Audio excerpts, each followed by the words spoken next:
Welcome to G Fun Facts Online, where we dive deep into the science shaping our world. Today, we're talking about a revolution in mental health care, a story that involves ancient rituals, a government crackdown, and the surprising return of some of the most controversial substances on the planet. We're talking about the psychedelic renaissance. After decades in the shadows, compounds like psilocybin, LSD, and MDMA are re-emerging as powerful tools in the fight against depression, PTSD, and anxiety. So, how did we get here, and what does the science actually say? Let's get into it. The human relationship with psychedelics isn't new, it's ancient. For millennia, indigenous cultures have used psychoactive plants and fungi for healing and spiritual connection. But the modern scientific chapter began in 1938, when a Swiss chemist named Albert Hofmann synthesized a compound called lysergic acid diethylamide, or LSD. It wasn't until 5 years later, when he accidentally ingested a tiny amount, that he discovered its truly mind-bending effects.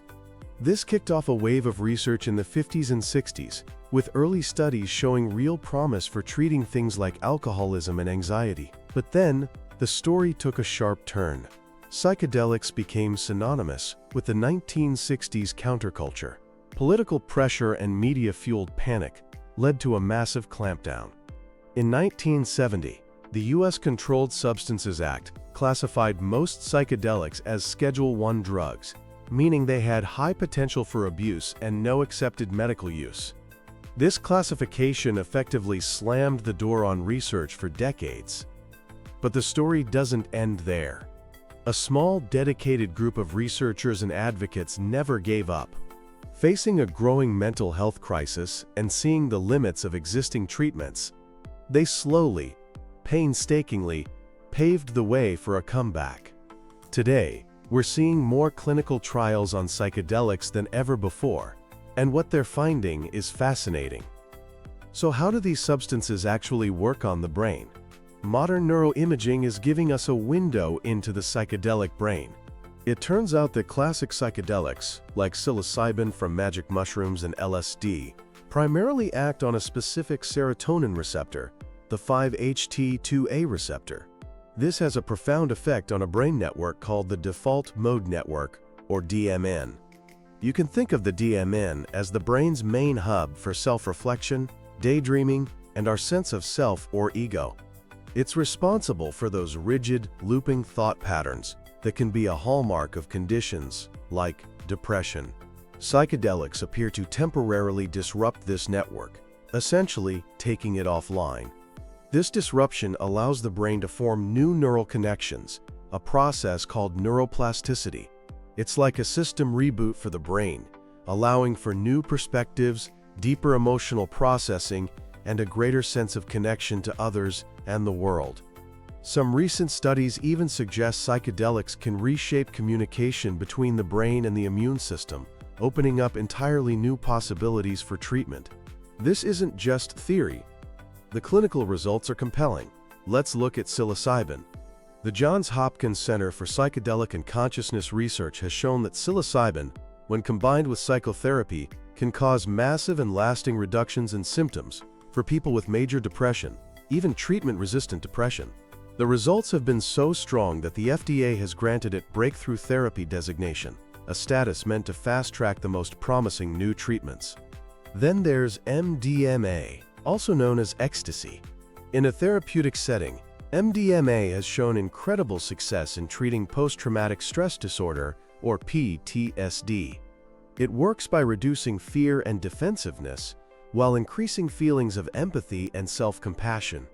This creates a window of opportunity for patients to safely process traumatic memories with a therapist.